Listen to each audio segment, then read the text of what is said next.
चाहे कितनी भी काया सजा लो, चाहे कितनी भी काया सजा लो, सब मिट्टी में मिल जाएगा, सब मिट्टी में मिल जाएगा, हरि राम नाम संग जाएगा। चाहे कितने भी गहने बना लो मैया, चाहे कितने भी गहने बना लो, एक रत्ती संग नहीं जाएगा, सब यहीं पड़ा रह जाएगा। इसलिए अब राम नाम धन कमा लो, अब राम नाम धन कमा लो। अब कमा सको तो भगवान के प्रेम का, भक्ति का धन कमाओ, वही साथ निभाएगा। पायो जी मैंने राम रतन धन पायो, भगवान का नाम ही साथ निभाएगा, बाकी इस धरा का, इस धरा में सब धरा रह जाएगा। बोलिए भागवत भगवान की जय, श्री वृंदावन बिहारी लाल की जय, श्री गौरी गोपाल भगवान की जय, जय जय श्री राधे श्याम। परम मंगलमय परात्पर अखिलेश्वर अखिल ब्रह्मांड नायक परात्पर परब्रह्म भगवान श्री कृष्ण की वांगमय प्रतिमूर्ति श्रीमद् भागवत महापुराण। आप उपस्थित सभी मातृशक्ति भगवत शरणानुरागी प्रिय भक्तों को जय श्रीमन्नारायण, जय श्री कृष्णा, राधे राधे, जय गौरी गोपाल। कैसे हैं आप लोग? पूज्य गुरुदेव भगवान के श्री चरणों में दास अनिरुद्ध का कोटि कोटि दंडवत प्रणाम। आज हमारे परम पूज्य गुरुदेव भगवान भी हम सबको दर्शन के देने के लिए बड़ी कृपा पूर्वक यहाँ विराजे हैं, और ऐसे महापुरुषों का हम सबको आशीर्वाद प्राप्त हो रहा है। आप हमारे गुरुदेव भगवान हैं, जिन्होंने स्वामी श्री कृपात्री जी का भी दर्शन किया, पूज्य श्री डोंगरे जी महाराज जी का भी आपने अच्छे से दर्शन किया। ऐसे महान विभूतियों के साथ में रहे, दरस परस करते रहे। हम उन महापुरुषों को तो नहीं देख पाए, पर आप में ही उनका दर्शन हो जाता है। पूज्य गुरु जी के चरणों में दास अनिरुद्ध का कोटि कोटि दंडवत प्रणाम। भागवत की कथा, आज पितृ पूर्णिमा है। पितरों के लिए, पूर्वजों के लिए आज यहाँ भक्तों ने 326 पोथी पाठ आज यहाँ बैठे हैं। 326 परिवारों ने अपने पितरों के लिए, सदगति के लिए भागवत जी के पाठ यहाँ आज से बिठाए हैं। आप लोग बड़े पुण्यात्मा हैं कि आपने अपने पूर्वजों के बारे में इतना सोचा। आज के युग में कौन अपने पितरों के लिए, दादा परदादा नानी नाना के बारे में कौन सोचता है? पर आपने श्राद्ध पक्ष में, पितृपक्ष में जब आपने भागवत जी का अनुष्ठान कराया, तो आपके पितर इस भागवत से बहुत प्रसन्न होंगे, और उनकी सदगति के लिए आपने जो प्रयास किया है, इसी से पितृ दोष से मुक्ति मिलती है। तो आप जितने लोगों ने भागवत जी के पाठ बिठाए, यहाँ खूब आचार्यों के द्वारा, दिव्य आचार्यों के द्वारा, योग्य आचार्यों के द्वारा यहाँ आपकी भागवत जी के पाठ आज से स्टार्ट हुए, और वह 7 दिन तक चलेंगे। पितृपक्ष वर्ष में एक बार आता है, और यह पितृपक्ष विशेष इसलिए है कि आज सूर्य चंद्र ग्रहण भी है, और चंद्र ग्रहण, ग्रहण काल रात्रि के 9:58 से ग्रहण काल स्टार्ट होगा, जो रात्रि को 1:27 तक चलेगा। 1:27 रात्रि को मोक्ष होगा। तो इन 9:58 से आपको 1:27 तक रात्रि को क्या करना है? कहते हैं ग्रहण काल में किया गया जप तप, किया गया पुण्य कई गुना फलदायी होता है। इसलिए आपको आज रात्रि को भगवान का, गुरु मंत्र का, जो मंत्र आपको मिला उस मंत्र का जाप कीजिएगा। वह मंत्र, कोई भी मंत्र गुरु जी का जो दिया गया मंत्र है, जब उन मंत्रों का आप अनुष्ठान करते हैं अर्थात जाप करते हैं, तो वह कई गुना फलदायी होता है। कई कई यज्ञ के पुण्य के बराबर वह जप होता है। तो ये अवसर आज ना गवाइएगा। रात्रि के 9:58 से ग्रहण काल चालू होगा। माला लेके बैठ जाइएगा। भगवान नाम जाप करिएगा। रात्रि के 1:27 तक भगवान का स्मरण कीजिएगा। और इस पावन अवसर पर आप लोगों ने जो भागवत जी के पाठ बिठाए हैं, भागवत जी का अनुष्ठान कराया है, अति शोभनीय है। अभी 15 तारीख से फिर यहाँ भागवत जी के पाठ बैठेंगे, तो आप भी जो बचे हैं, अभी 15 दिन का 16 दिन का पितृपक्ष होता है, तो आप भी अभी अवसर है, आप भी अपने पितरों के लिए, पूर्वजों के लिए 15 तारीख से जो आगामी भागवत जी के पाठ बैठेंगे यहाँ श्राद्ध पक्ष में, तो आप बिठा सकते हैं अपने माता पिता दादी दादा किसी के भी निमित्त। भागवत जी ही कहते हैं, गया श्राद्ध करने से भी यदि मुक्ति नहीं मिलती तो भागवत श्रवण करने से उस प्राणी की मुक्ति मिल जाती है। उसे गया श्राद्ध करने से मुक्ति मिल जाती है, मोक्ष होता है, पर फिर भी किसी कारण अकारण यदि वो रह जाए तो भागवत श्रवण करने से उसका मोक्ष निश्चित होता है। ये भागवत जी मोक्षदायिनी है। इसलिए भागवत जी की शरण में आ।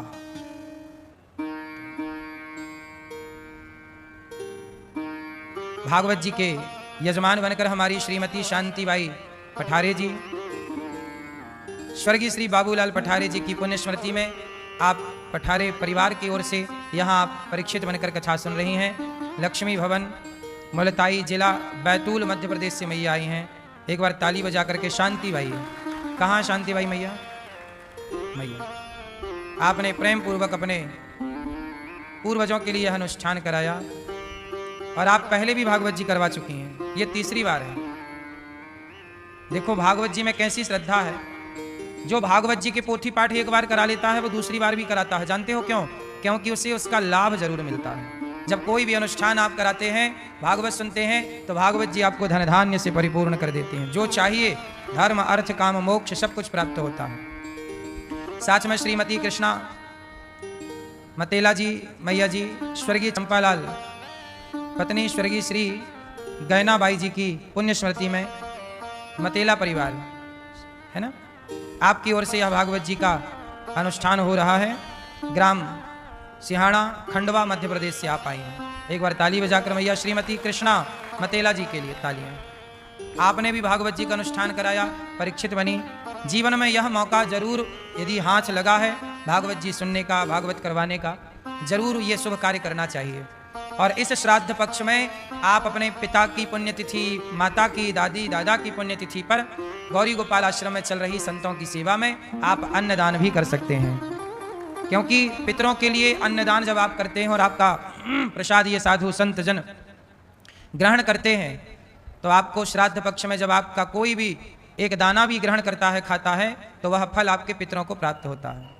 तो गौरी गोपाल आश्रम में जो हजारों संत नित्य भोजन करते हैं, आप भी संतों के भोजन में सहयोगी बन सकते हैं और आप भी पुण्य कमा सकते हैं। देखिए जो हजारों संत गौरी गोपाल आश्रम में आकर के प्रसादी ग्रहण करते हैं, वो संत आप सबके सहयोग से ही सेवाएं चलती हैं। कथा की पावन गंगा, भागवत जी के 18,000 श्लोक, 6 अध्यायों की महिमा भागवत जी में कही गई। सच्चिदानंद रूपाय विश्वोत्पत्त्यादि हेतवे तापत्रय विनाशाय श्री कृष्णाय वयं नुमः। सच्चिदानंद रूपाय, भगवान कैसे हैं? सच्चित आनंद।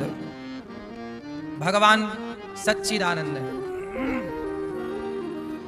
जो सतस्वरूप है, सत्य, सत्य क्या है, चित क्या है, आनंद क्या है? अच्छा, आपको आनंद कहाँ मिलता है और सच्चा कौन लगता है? बताओ, सच्चा कौन, झूठा कौन? कौन सच्चा, कौन सच्चा, कौन? भगवान ही सच्चे हैं। बाकी संसार की बातें, संसार के लोग आज कुछ कहते हैं, कल कुछ कहने लग जाते हैं। जो लोग आज आपको अच्छा कह रहे हैं, वही लोग कल आपको बुरा कह सकते हैं। ये दुनिया आपको अच्छा या बुरा क्यों कहती है? बताओ। ये दुनिया आपको अच्छा भी कहती है और ये दुनिया आपको बुरा भी कहती है। यदि आप यदि आपसे किसी का स्वार्थ पूरा हुआ, जैसे आपसे किसी ने कहा कि भाई साहब हमारा ये काम कर दो और आपने कर दिया, तो आप बहुत अच्छे हैं।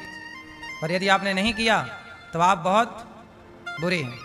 इसका मतलब है कि आप अच्छे और बुरे नहीं हैं, सामने वाला अपने नजरिए से आपको अच्छा या बुरा मानता है। सही है?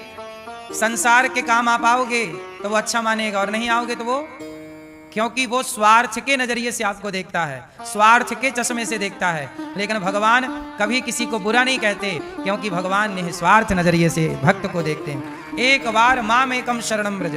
अजामिल में कौन सा गुण था बताइए? धोखे से भगवान का नाम निकल गया, पापी अजामिल के मुंह से एक बार उसके पुत्र का नाम निकल गया, निकल गया ना।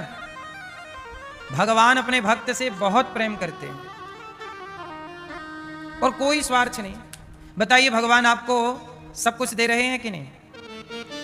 स्वार्थ है भगवान का आपसे कुछ? कोई स्वार्थ नहीं। इसलिए भगवान ही सच्चे हैं जो निस्वार्थ प्रेम करते हैं अपने भक्तों से। आप पूजा करो मत करो, पर भगवान सब कुछ आपको दे रहे हैं, प्रकाश दे रहे हैं, पानी दे रहे हैं। भगवान पानी ना दें, प्रकाश ना दें तो क्या कर लोगे आप? इसलिए भगवान की कृपा से सब कुछ मिल रहा है। और वो भगवान कैसे हैं? सच्चे हैं। और ये संसार कैसा है? स्वार्थी। स्वार्थ लाग करें सब प्रीति, सुर नर मुनि जन की यह रीति। इसलिए संसार जैसा दिख रहा है वैसा है नहीं, तो सच्चे भगवान हैं। अच्छा, भगवान सच्चे तो हैं, रहते कहाँ हैं? आप सबके भीतर रहते हैं, मन मंदिर में। करते क्या है भगवान? देते क्या है भगवान? आपको सुख देते हैं कि दुख देते हैं? दुख। भगवान क्या देते हैं? सुख के दुख? क्या देते हैं मेरी माँ? क्या देते हैं? सुख भी और दुख भगवान नहीं देते। सुख देते हैं भगवान और दुख देता है कौन? आपका कर्म। जो बुरा किया था वो पा रहे हैं दुख के रूप में। इसलिए भगवान के भक्तों को क्या करना चाहिए? समर्पण। अच्छा बताओ, भक्ति कहां से स्टार्ट होती है? भक्ति किसे कहते हैं? क्या है भक्ति मेरी मां? माला जपना भक्ति है, यज्ञ करना भक्ति है कि जप करना भक्ति? क्या भक्ति क्या है? सुनो, एक आदमी बोला गुरुजी हम पर भगवान की बहुत बड़ी कृपा है। एक आदमी अमीर था। देखो आप लोगों के पास यदि धन दौलत है, अमीरी है, तो आप लोग क्या कहते हैं? भगवान की बहुत बड़ी, अरे हम पर तो बहुत बड़ी कृपा, खूब धन धान्य है।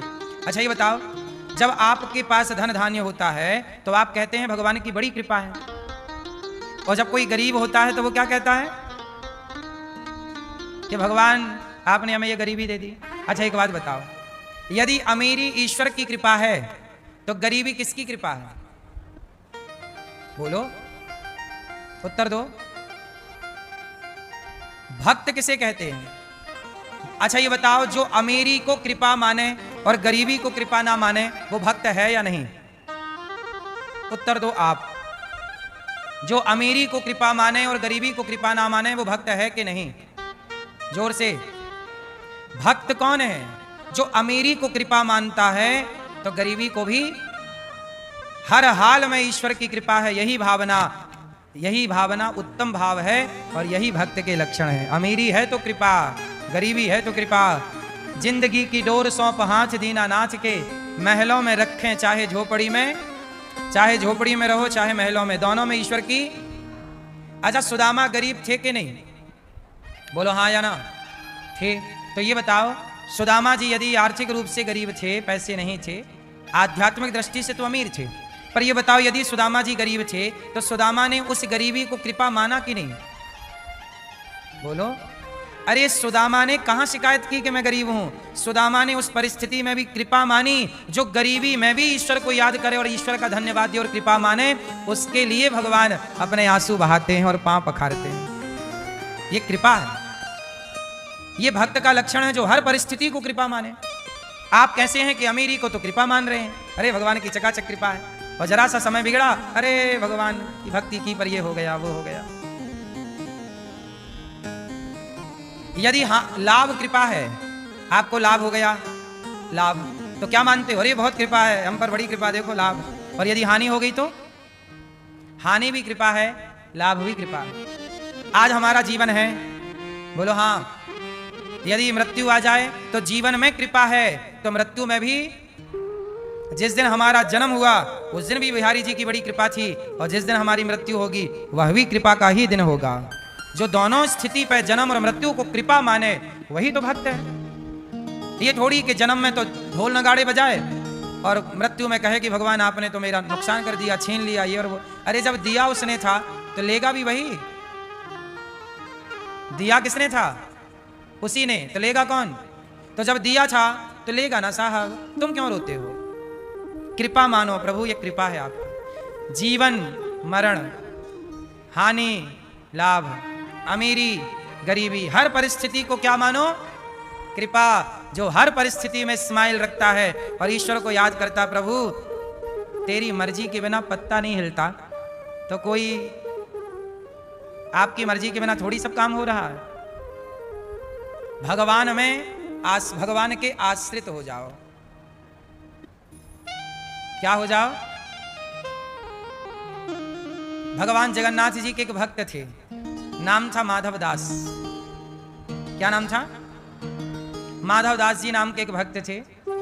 उनका कोई नहीं था, केवल जगन्नाथ जी थे।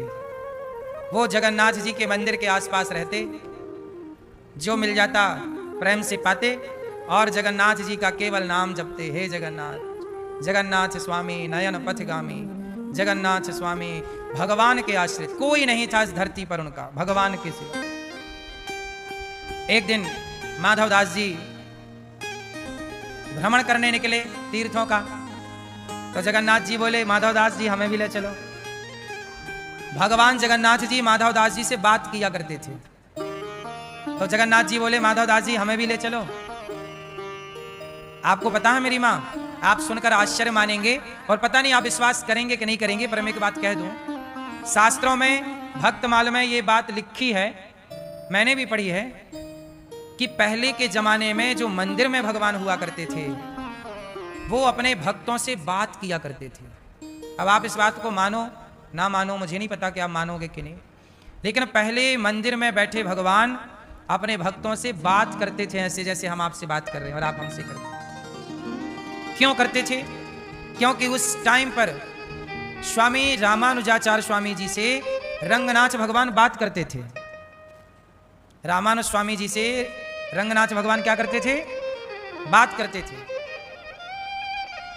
रामानुज स्वामी रामानुजाचार्य जी जगन्नाथ जी पहुंचे तो जगन्नाथ भगवान रामानुज स्वामी जी से बात करते थे। उस जमाने में इस तरह की भक्ति थी कि भक्त और भगवान के बीच में कोई पर्दा नहीं था।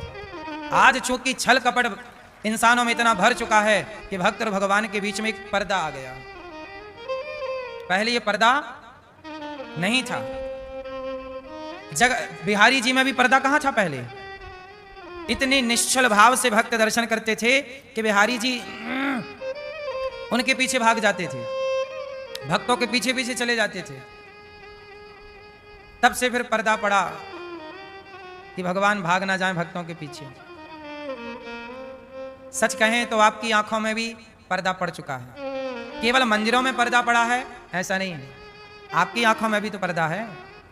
अभिमान का पर्दा है, मोह का पर्दा है, अज्ञानता का पर्दा है, छल का पर्दा है, कपट का पर्दा है, ईर्ष्या का पर्दा है।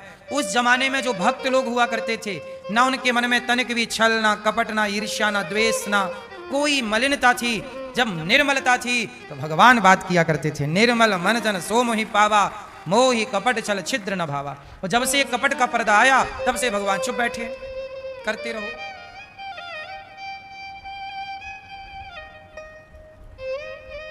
पहले धर्म ज्यादा था, पाप नहीं था, पहले था कम मात्रा में था। आज पुण्य और सत्य कम मात्रा में बचा है। तो माधव दास जी से जगन्नाथ जी बात करते थे। तो माधव दास जी बोले जगन्नाथ जी अब मैं जा रहा हूं चारों धाम की यात्रा में, आपका संसार देख के आऊंगा, कैसा आपका संसार है, कैसी आपकी सृष्टि है और आप कहां कहां किस किस रूप में विराजे हो। मैं आपके हर रूप का दर्शन करना चाहता हूं, क्योंकि एक ही भगवान अनेक धामों में अनेक नामों से अनेक रूपों में वही ना ठाकुर विराजा है, कोई अलग ईश्वर थोड़ी विराजे। तो माधव दास जी बोले कि मैं जाके सब दर्शन करके आता हूँ। जगन्नाथ जी बोले माधव दास जी हमें भी ले चलो। माधव दास जी बोले हम आपको नहीं ले जाएंगे। अरे हम तो कहीं भी मांग के खा लेंगे, लेकिन आप जाओगे तो आपको बढ़िया चकाचक खिलाना पिलाना पड़ेगा, और हमारे पास कहाँ है, एक लंगोटी है, कमर ढक लेते हैं, उसके सिवा हमारे पास कपड़ा भी नहीं है पूरे बदन को ढकने के लिए। तो हम कपड़ा भी नहीं जोड़ पा रहे हैं और हमें चाहिए भी नहीं, तो हम आपकी कहाँ सेवा करेंगे और आपको कहाँ 56 भोग खिलाएंगे, कहाँ भोग लगाएंगे। आपकी सेवा आरती तो ठाट बाट से होनी चाहिए, भगवान हो आप। हम तो कहीं भी पेड़ के नीचे सो जाएंगे, आप कहाँ सोओगे, इसलिए आप यहीं रहो, हम जा रहे हैं, आप यहीं विराजो। माधव दास जी चले, और जब माधव दास जी चले तो पीछे पीछे जगन्नाथ जी चल पड़े, पर माधव दास जी को दिख नहीं रहे हैं। अब माधव दास जी को ना चले और जगन्नाथ जी के मंदिर के जरा आगे चले, पुरी से बाहर निकले कि उन्हें बहुत जोर की भूख लगाई माधव दास जी को।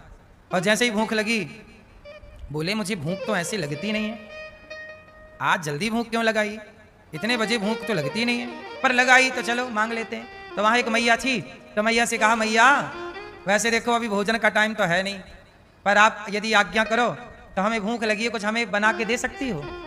तो मैया बोली कि चलो तुम तो साधु हो, आओ महाराज बैठो। मैया ने कहा आप बैठो, मैं आपके लिए बनाती हूँ।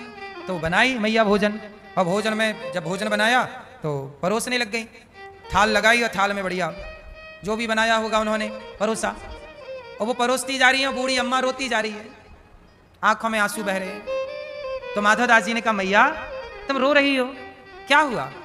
अरे महाराज ये बताओ तुम कहाँ जा रहे हो? बोले हम जा रहे हैं चारों धाम की यात्रा करने और अपने भगवान के अनेक नाम अनेक रूपों का दर्शन करने जा रहे हैं। तो मैया बोली बाबा तू कितना निर्दयी है। निर्दयी? मैया मैंने तेरे का बिगाड़ लियो, मैं काय को निर्दयी, रोटी मांग ली तेरे से तो निर्दयी आ गयो। अरे बाबा रोटी की बात ना है। तो का कहे मैया?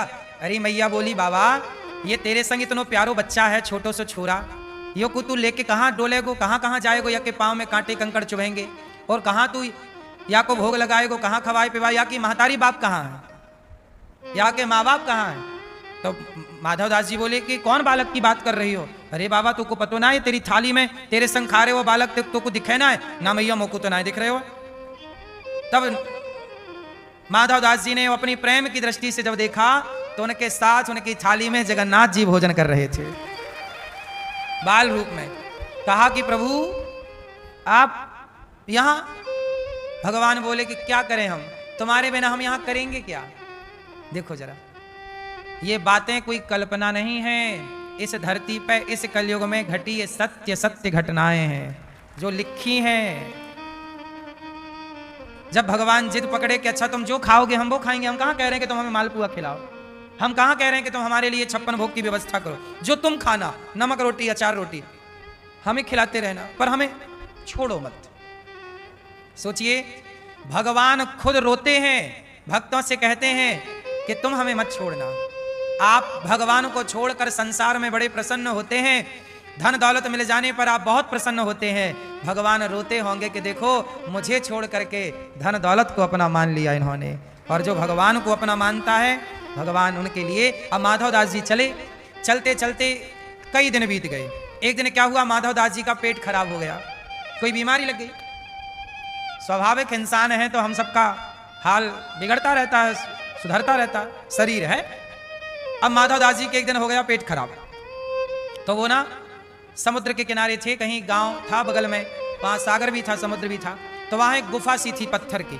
तो माधव दास जी आज स्वास्थ्य खराब था तो वहीं गुफा में विराजे थे, पर बार बार ना उन्हें शौच करने जाना पड़ रहा था, पेट खराब था तो बार बार शौच करने जाएं। अच्छा उनके पास लंगोटी 2-3 ही थी, तो क्या हुआ कि वो शौच करने जाएं तो उनकी इतनी भी हिम्मत नहीं थी कि वो अपनी लंगोटी धुल सकें। तो लंगोटी बगल में रख देते कि स्वास्थ्य ठीक होगा तो धुलूंगा, वरना वो मल से भरी लंगोटी। जब थोड़ा होश आया तो देखा कि उनकी लंगोटी धूप में सूख रही थी, सूख रही। अब कहा कि भाई मेरे साथ तो कोई नहीं है। अच्छा उन्होंने फिर भगवान से निवेदन कर दिया कि आप जाओ, हम आपको लेके नहीं जाएंगे। तो भगवान फिर वहां से उनकी दृष्टि में चले गए, पर भगवान गए नहीं, उन्हें दिख नहीं रहे थे, पर भगवान थे साथ में। अब उनकी लंगोटी धूप में सूख रही है, और एक लंगोटी जो बाहर बगल में रखे थे मल से भरी, वो भगवान समुद्र में ले जाके साफ कर रहे थे। अब जब उन्होंने फिर दृष्टि डाली, प्रेम से देखा, तो भगवान उनकी लंगोटी धुल रहे थे। जब लंगोटी धुल कर आए तो भक्त रो रहे हैं, माधवदास जी रोने लगे, प्रभु ये क्या किया आपने, हमारी लंगोटी आप धुल रहे हैं। तब भगवान ने कहा कि माधवदास ये बता कि तुम्हारा मेरे सिवा कोई है।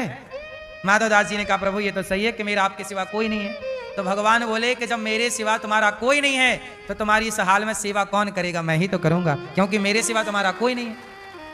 बस याद रखिएगा, सुनहरी मैंने निर्बल केवल राम।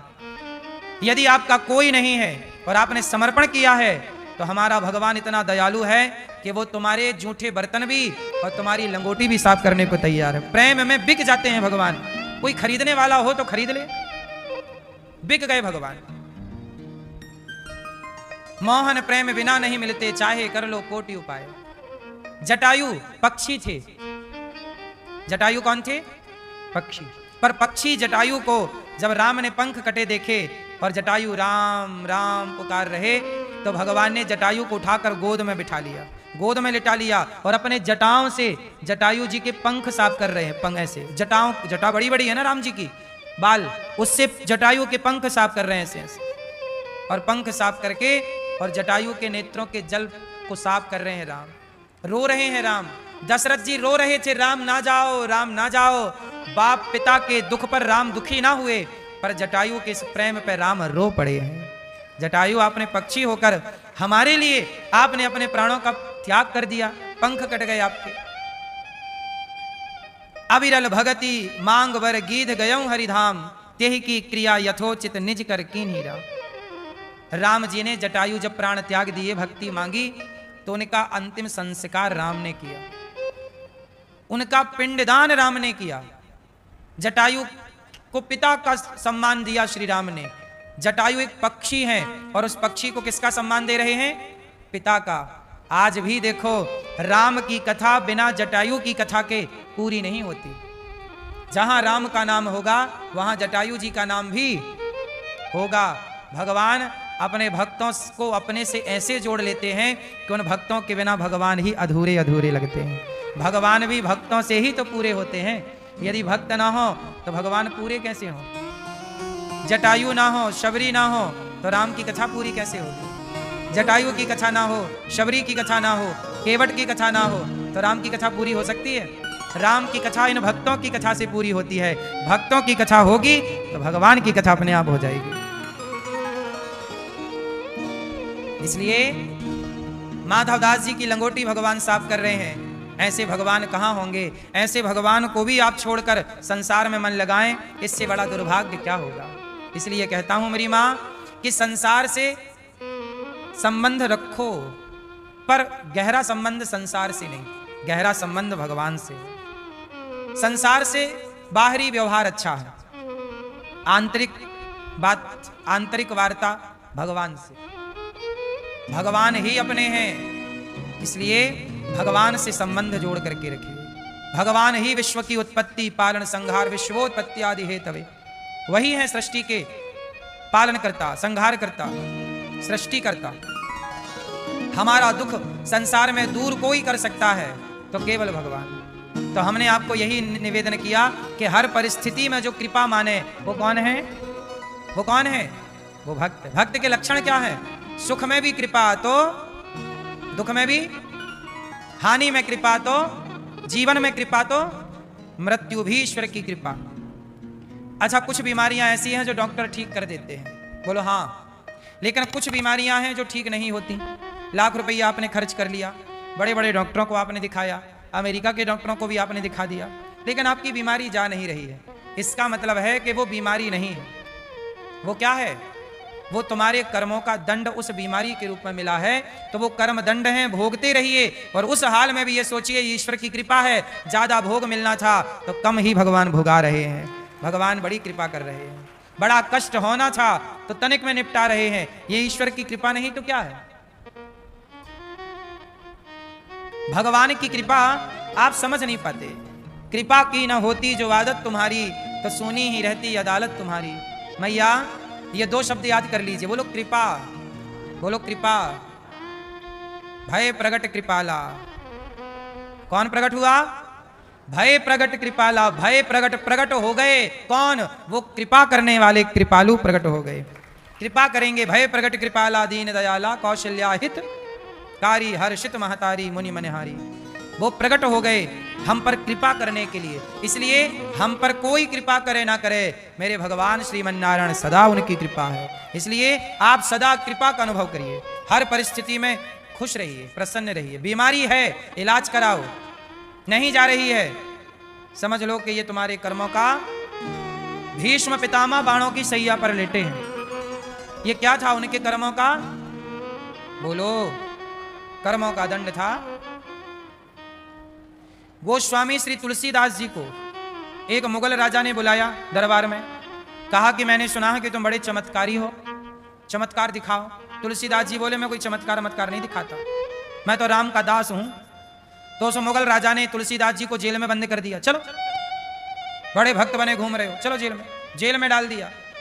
तब वहां तुलसीदास जी ने हनुमान जी का स्मरण किया और वहीं जेल के भीतर तुलसीदास जी ने हनुमान चालीसा की रचना की। जय हनुमान ज्ञान गुण सागर, जय कपीस तिहुँ लोक उजागर।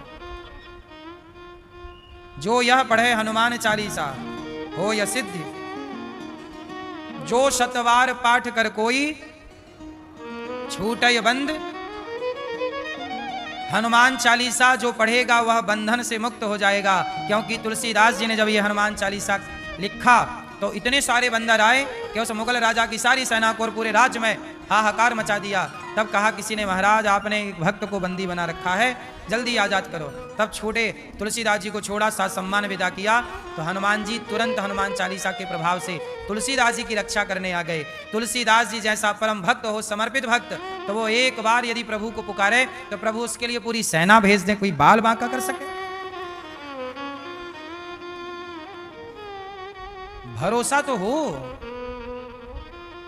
ऐसे भगवान जो सारे दुखों को दूर करते हैं। श्री कृष्णाय वयम नुमः, राधा सहित ऐसे कृष्ण को हम नमस्कार करते हैं।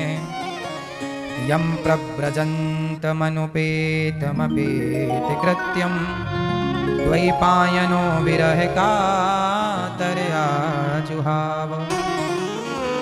पुत्रेति तन्मयतया तरवो विनेदुस् तम सर्वभूत हृदयं मुनिमानतोस्मि। सुखदेव भगवान का प्राकट्य हुआ और जन्म लेते ही भगवान का चिंतन करने चले गए। 12 वर्ष अपनी मां के पेट में रहे। हमारे पूज्य गुरु जी ने हमें एक कथा सुनाई जब आप हमें पढ़ा रहे थे। गुरु जी ने बताया कि सुखदेव भगवान कौन है। गुरु जी ने हमें एक कथा सुनाई कि एक तोता था श्री राधा रानी के पास। तो राधा रानी उस तोते को अनार के दाने खिलाया करती और कृष्ण कृष्ण जपाया करती। कहो मिट्ठू श्री कृष्ण कृष्ण कृष्ण। वो तोता कृष्ण कृष्ण बोलता, पढ़ता। एक दिन क्या हुआ कि वो तोता पक्षी था, पक्षी स्वभाव था, फुर्र से उड़ गया। मौका मिला उड़ने का, पिंजरा खुला रह गया या कुछ भी, उड़ गया। उड़ता उड़ता कहाँ पहुंचा? नंद भवन में, नंद बाबा के यहाँ, जहां भगवान कृष्ण अपने सखाओं के संग खेल रहे थे। तो वहां तोता बैठा और वो पढ़ा क्या था? कृष्ण। तो कृष्ण कृष्ण बोला तो कन्हैया के सखाओं ने कहा ये तो प्रभु आपको पुकार रहा। तो जाके बच्चों ने तोते को पकड़ लिया और पकड़ के पिंजरे में डाल दिया। अब वो तोता बड़ा प्यारा कृष्ण कृष्ण बोले, सब लोग बड़ा सुख पा रहे हैं कि ये कृष्ण कृष्ण जप रहा है। लेकिन वहां राधा रानी व्याकुल हो गई कि मेरा वो तोता कहाँ चला गया। श्री राधा रानी व्याकुल हो गई और कृष्ण कृष्ण कहने वाले उस तोते को पुकारने लगी, कहाँ मेरा सुख, कहाँ मेरा सुख, हा सुख सुख सुख, कहाँ चले गए तुम। पिता से कहा, श्री वृषभानु जी ने सेना तैयार की, देखो भाई वो तोता कहाँ है। सेना तैयार हुई ढूंढने के लिए तोते को। राधा रानी ढूंढ रही हैं, सखियां ढूंढ रही हैं। सोचिए वो तोता कितना भाग्यशाली है, उस तोते को खुद श्री राधा रानी खोज रही हैं। चल पड़ी, पता लगा कि वो तो नंद महल में है। वृषभानु जी गए, लोग गए, राधा रानी भी पहुंची। कहा ये तोता हमारा है। कन्हैया बोले, कन्हैया के मित्र बोले नहीं नहीं ये तो हमारा है, ये तो हमने पकड़ा है। राधा रानी बोली हमारा है। कन्हैया के मित्रों ने कहा हमारा है। अब कौन निर्णय करे कि ये तोता किसका है। तब कहा वृषभानु जी ने कि चलो तोते से ही पूछ लेते हैं कि भाई तू ही बता किसका है। तो नंद बाबा और वृषभानु जी ने पूछा कि तोता शुक बताओ तुम किसके हो। तब तोते ने कहा कि मैं तो श्री राधा रानी का हूं। तो बोली कि जब राधा रानी के हो तो तुम राधा राधा जपो मुख से, तुम कृष्ण कृष्ण क्यों जप रहे हो। बोले जो राधा का है, जो राधा का हो चुका वही तो कृष्ण कृष्ण जपेगा। राधा रानी ने ही मुझे ये पाठ पढ़ाया है, उन्होंने ही तो कहा है कि कृष्ण कृष्ण कहो। तो राधा जी तोते को पाठ पढ़ाती हैं कृष्ण कृष्ण कहो। तो वो तोता राधा जी लेकर चली गई। एक दिन क्या हुआ कि भगवान श्री कृष्ण गए बरसाना, और बरसाने में भगवान कृष्ण ने अपने मित्रों के साथ और राधा रानी अपनी सखियों के साथ इन्होंने लुका छिपी का खेल खेला। चलो खेल खेलते हैं। आप लोगों ने बचपन में खेल खेला लुका छिपी? छिप जाते हैं फिर ढूंढते हैं, पहला ये दूसरा ये तीसरा। तो राधा रानी पहले भगवान कृष्ण छिपे, उनकी टोली छिपी और दाम पड़ा राधा रानी पर। तो राधा रानी दाम दे रही हैं। अब वो ढूंढ रही हैं श्री राधा रानी कृष्ण को। तो राधा रानी ने तो बहुत कम टाइम पे ढूंढ लिया, कृष्ण ये, मनसुखा ये, श्री दामा ये, मधुमंगल ये, सबको खोज लिया। अब बारी आई राधा रानी के छिपने की, और प्रभु पे दाम पड़ा भगवान कृष्ण पर। अब जब दाम पड़ा तो भगवान थक गए पर राधा रानी को ढूंढ ना पाए। तब भगवान कृष्ण ने तोते से कहा आप बताओ, तुम जानते हो ना राधा जी कहाँ छिपी हैं, बताओ किशोरी जी कहाँ हैं, लाडली जी कहाँ हैं बताओ। तोते ने बता दिया धीरे से, वहां जाओ वहां छिपी। कन्हैया गए और पकड़ लिया श्री राधा रानी को। और जब पकड़ी गई तो किसी सखी ने कहा कि राधा ये तोते ने बताया है पता, वरना कन्हैया थोड़ी ढूंढ पाते। तब राधा जी को आई, देखो राधा रानी को क्रोध आया हम ये नहीं कह सकते, राधा जी ने उस तोते पर कृपा की। क्या कृपा की? राधा रानी ने उसे उस तोते पर कृपा की और कृपा पूर्वक श्राप दिया। कहा कि शुक तुमने मेरे खेल में बाधा पहुंचाई है बताकर, इसलिए जाओ हम तुम्हें श्राप देते हैं, तुम मृत्यु लोक में पहुंचो, इसी लोक मृत्यु लोक में रहो और हमसे वियोग होगा तुम्हारा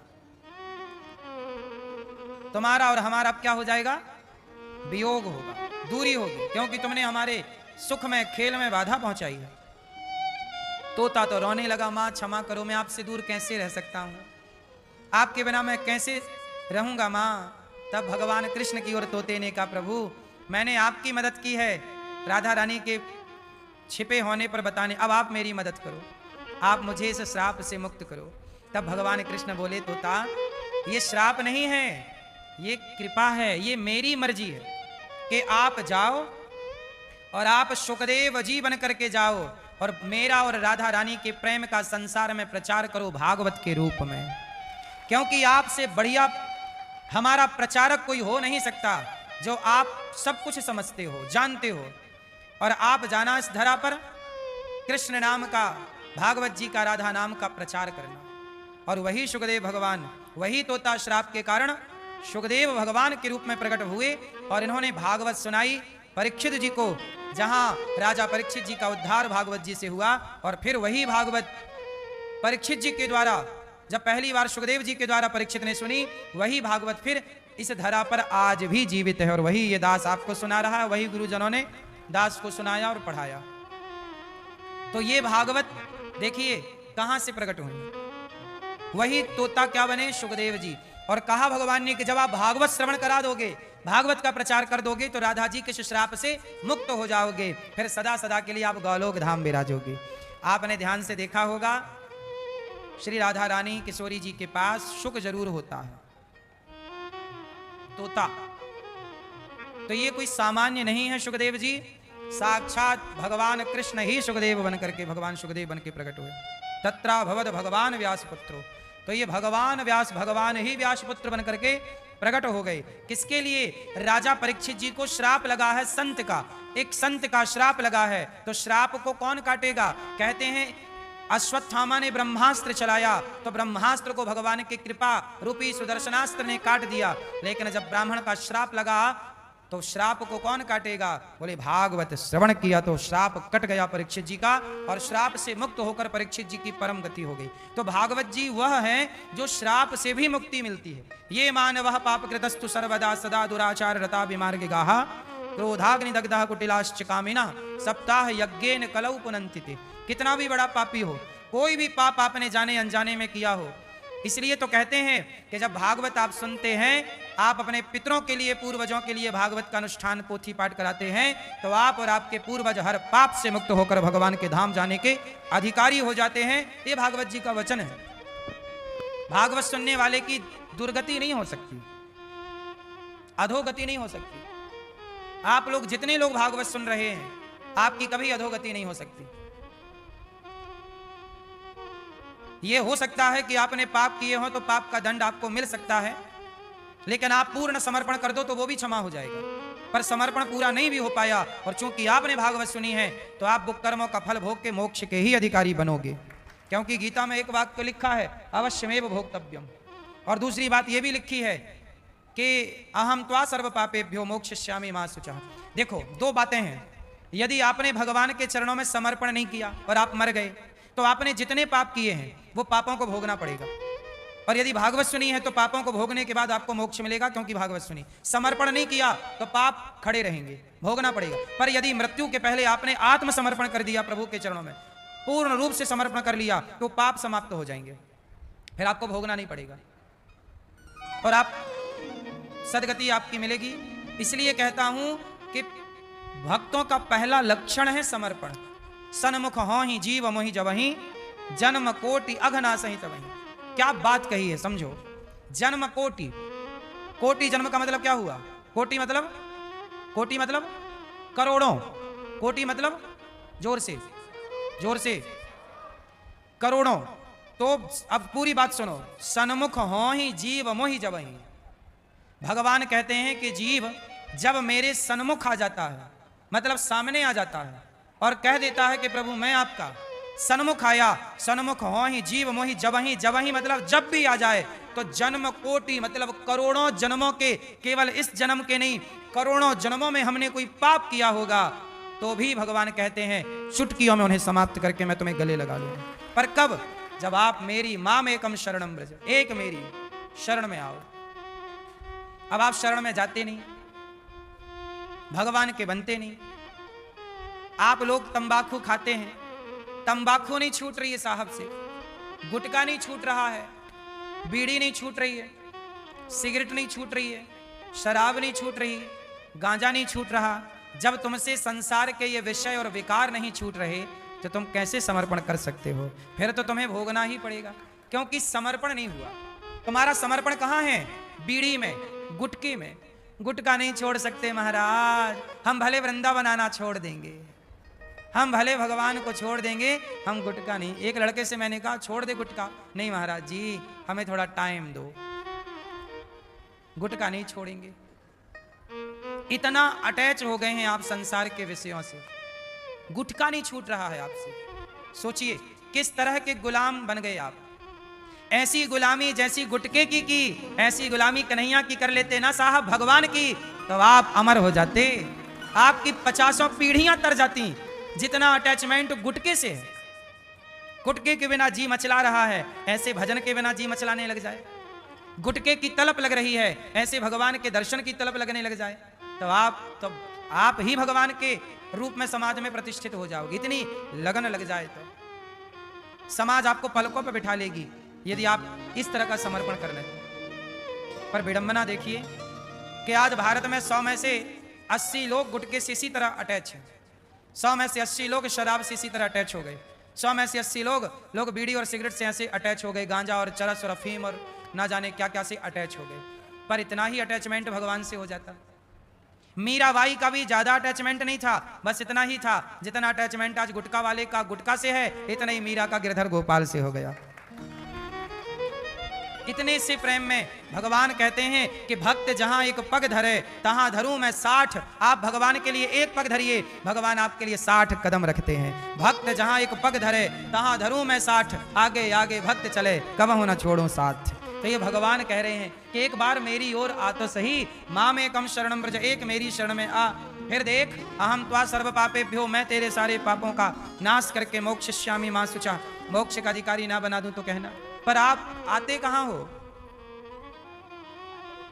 आप गुलाम हो गए जिह्वा के, मुर्गा खाने की आदत लग गई, मछली खाने की आदत लग गई।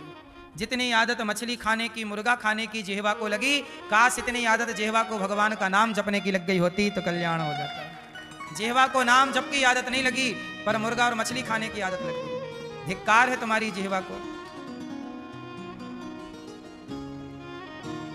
धिक्कार है तुम्हारी उन आंखों को जो भगवान को नहीं देखती, संसार की सुंदरता में उलझी रहती। देखना है तो भगवान को देखो। धिक्कार है उन कानों को जो कान केवल प्रपंच सुनने के लिए हैं, जो कथा नहीं सुनते। धन्य है वो कान जो भगवान की कथा में लगे रहते हैं। धन्य है उनकी आंख जो भगवान के दर्शन में लगी रहती है। धन्य है आप लोगों के पांव कि आपके पांव चलकर वृंदावन की ओर आए। धन्य है आपका हृदय कि आप अपने हृदय में भगवान को बिठा रहे हैं। इसलिए मेरी माँ, संसार की वासना, संसार की वस्तुएं आपके भीतर इतने प्रभावी ना हो जाएं कि आप भगवान को ही भूल जाएं। हावी मत होने दीजिएगा, गुलाम मत बनिए इन चीजों के। नशा करना है तो कृष्ण नाम का नशा करिए, सेवा का नशा करिए, अच्छे काम का नशा करिए।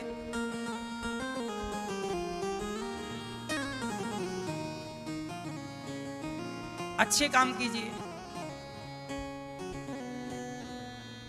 आज ये दास अनिरुद्ध, अभी यमुना जी का जल बढ़ रहा है, बहुत सारे भक्तों के घर में पानी घुस गया। रोज हम भगवान से यही प्रार्थना करते हैं कि प्रभु किसी का नुकसान ना हो, और ये दास रोज अपनी टीम को भेजता है, जाओ बाढ़ क्षेत्र में जितने लोग परेशान हैं उन सबको भोजन की व्यवस्था हो। हम तो यही सोचते हैं कि सेवा करने का मौका मिले तो सेवा किस तरह से करूं, तो सब बाढ़ पीड़ित भक्तों को भोजन की सेवा।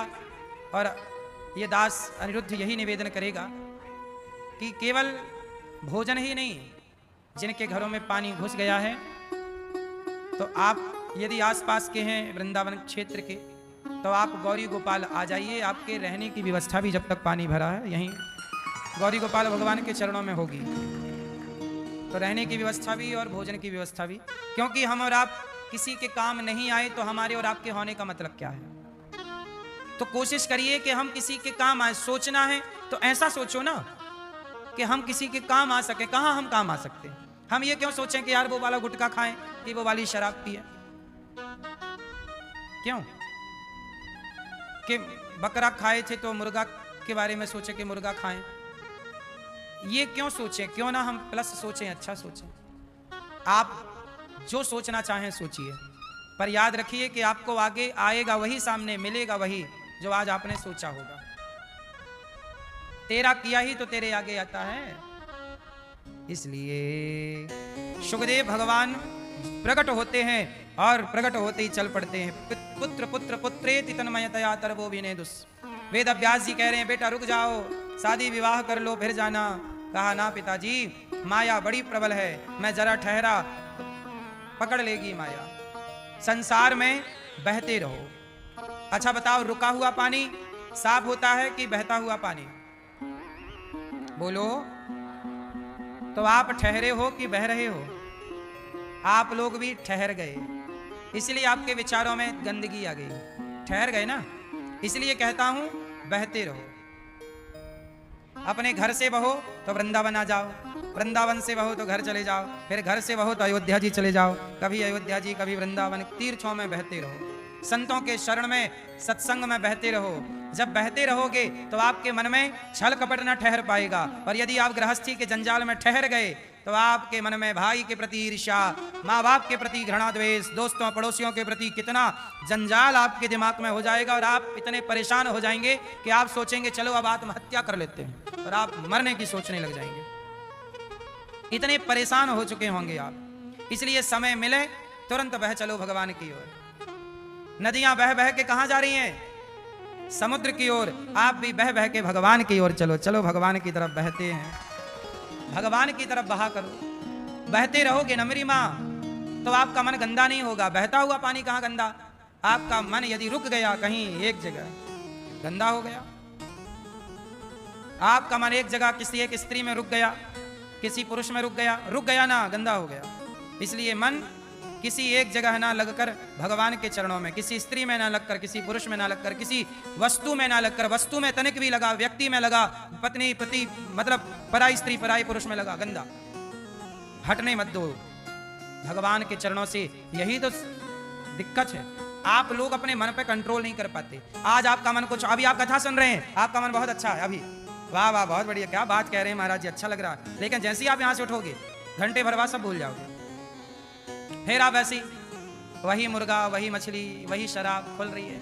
अभी आप यहाँ बैठे हैं तो लग रहा है नहीं नहीं बात ठीक है, शराब नहीं पीना, भगवान में मन लगाएंगे, अच्छे काम करेंगे, हम भी सेवा करेंगे। पर अभी उठोगे थोड़ी देर बाद फिर वही, क्यों?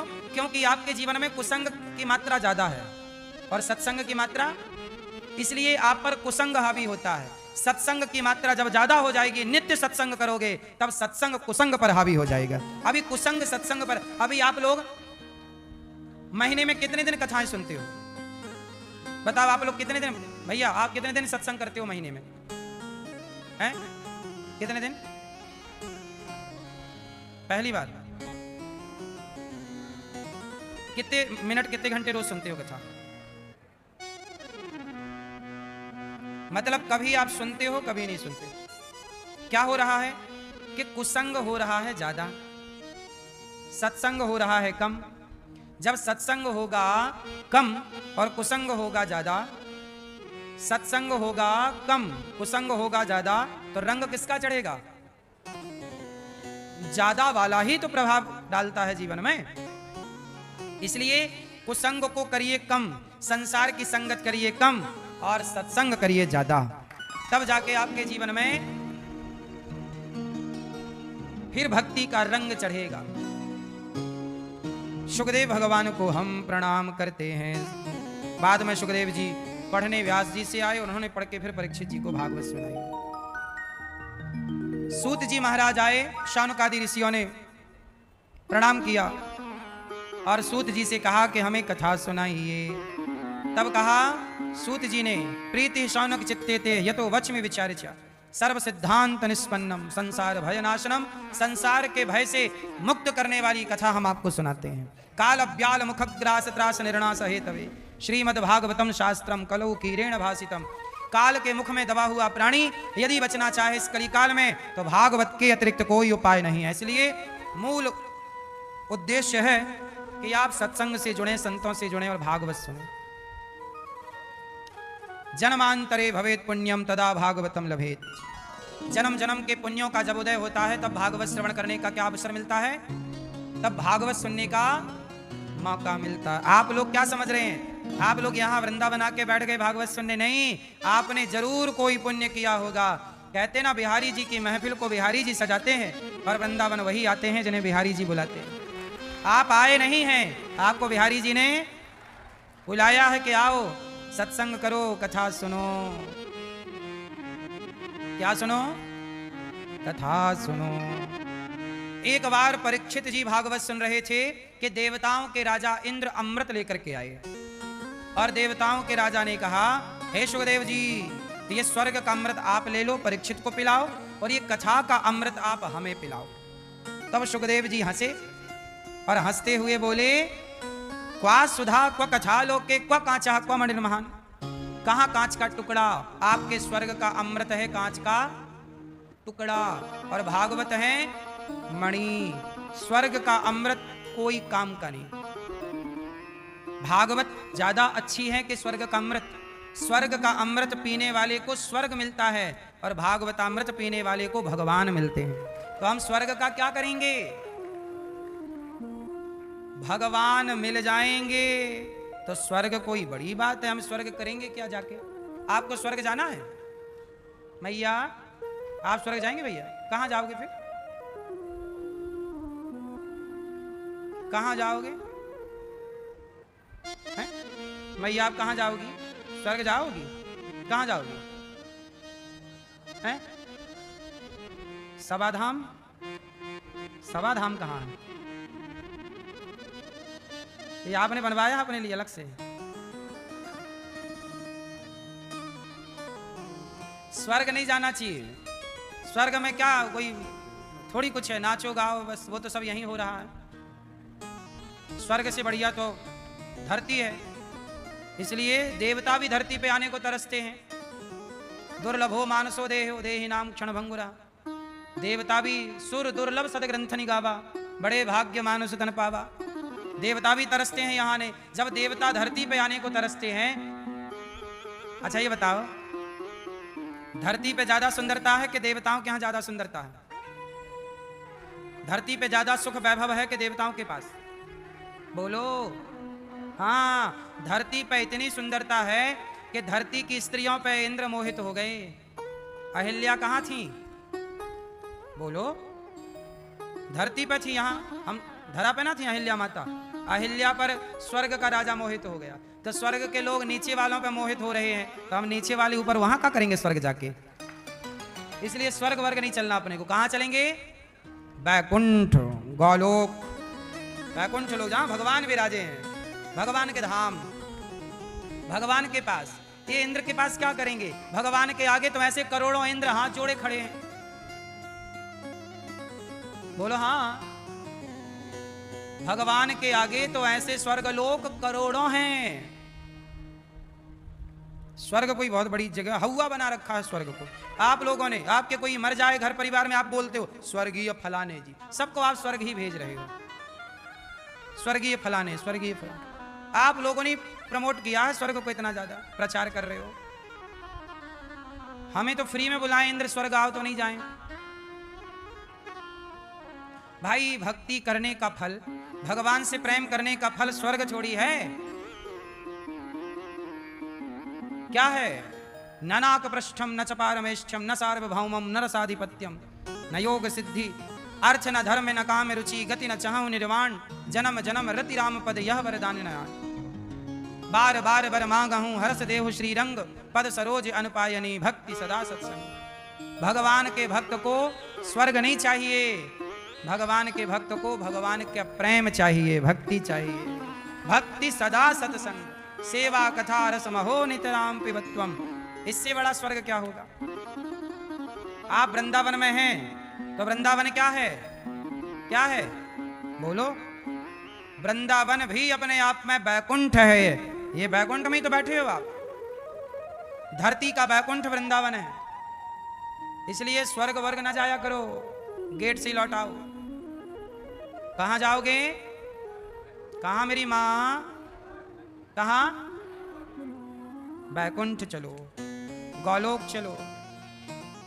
हाँ, अब नाथ कर करुणा बिलोकहूँ देहु जो बर मांगहूँ जेहि यौन जन्महु कर्म बसता राम पद अनुराग। जिस योनि में जन्म लूं तो प्रभु के चरणों में प्रीति बनी रहे, मुख और कछु ना चाहिए, बस राधा कृष्ण मिलई दे। मुख और कछु ना चाहिए, बस राधा कृष्ण मिलई दे। हमें और कुछ ना चाहिए, केवल भगवान का प्रेम, केवल भक्ति। प्रेम के सिवा और भक्त को चाहिए क्या और उससे होना क्या है? इसलिए आप लोग परेशान ना हुआ करो, है ना मेरी मां? नारद जी महाराज जब स्वर्ग के इंद्र ने सोचा, देखा कि भागवत सुन के परीक्षित जी की सदगति हो गई, तराजू बांधी, एक पलड़े पे भागवत जी को रखा, दूसरे पलड़े पर स्वर्ग के सुखों को रखा, और तौल कर देखा तो भागवत जी का पलड़ा भारी था। तब भागवत से भगवान प्रकट हो गए। बोलिए भागवत भगवान की। इसलिए कहता हूं, हाँ, संतन के संग लाग रे तेरी अच्छी बनेगी, होय तेरो बड़ भाग रे तेरी अच्छी बनेगी। अच्छी बनेगी तेरी बिगड़ी बनेगी, अच्छी बनेगी तेरी बिगड़ी बनेगी, हो ये तेरो बड़ भाग रे तेरी अच्छी बनेगी। अच्छी बनानी है तो किन के संग लाग? संतन के संग लाग रे तेरी बिगड़ी बने। और आप किन के संग लागे हो? आप लागे हो शराबी के संग लागे हो। शराबी जहां जा रहे हो भाई पिलाओ एक पैक। शराबी भैया है क्या बीड़ी? बीड़ी बीड़ी वाला बीड़ी मांगता फिरता है। तंबाकू वाली मैया तंबाकू मांग है, तंबाकू खैनी लाओ। गंजेड़ी है क्या? चिलम मिलम।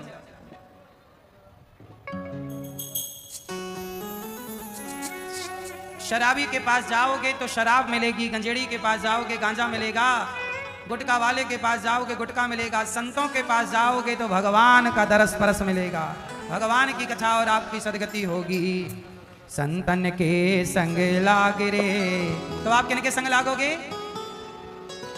इसलिए संतों को सम्मान देना सीखिए, कथाएं सुनना सीखिए, संतों का अपमान ना कीजिए। संत ही आपका भला चाह रहे हैं।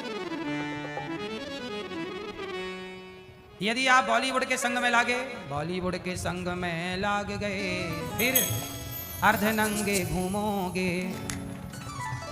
बॉलीवुड के संग में जाओगे तो वो अर्धनग्न घुमाएगी तुम्हें। बोलो हाँ या ना? तो यही है, दुनिया अपने हिसाब से चलाती है आपको। बॉलीवुड चाहती है कि आप अर्धनग्न रहें, शराबी चाहता है आप शराब पिएं, गुटखा वाली कंपनियां चाहती हैं आप गुटखा खाएं, पर संत चाहते हैं कि आप प्रभु की शरण में जाएं और अपना कल्याण करें, 84 के चक्कर से बचें। संतन के संग लाग रे तेरी अच्छी बनेगी, अच्छी बनेगी तेरी बिगड़ी बनेगी, अच्छी बनेगी तेरी बिगड़ी बनेगी, हो ये तेरो बड़े भाग रे हो तेरी अच्छी बनेगी।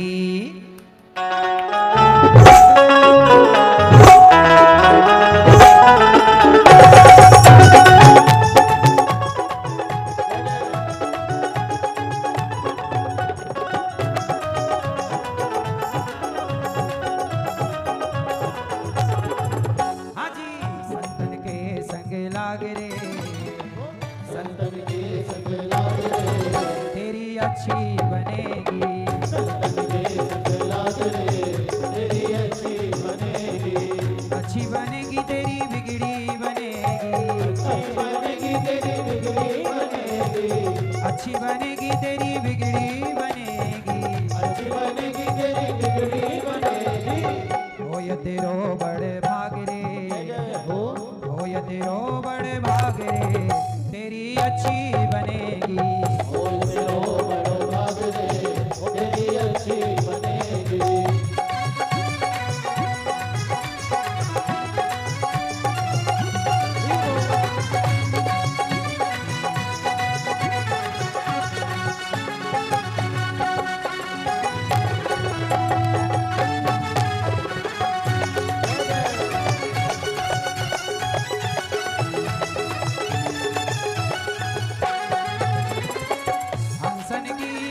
हंस ही जाने हंसन की गति हंस ही जाए, हंसन की गति हंस ही जाने, हंसन की गति हंस ही जाने, हंसन की गति हंस ही जाने, हंसन की गति हंस ही जाने।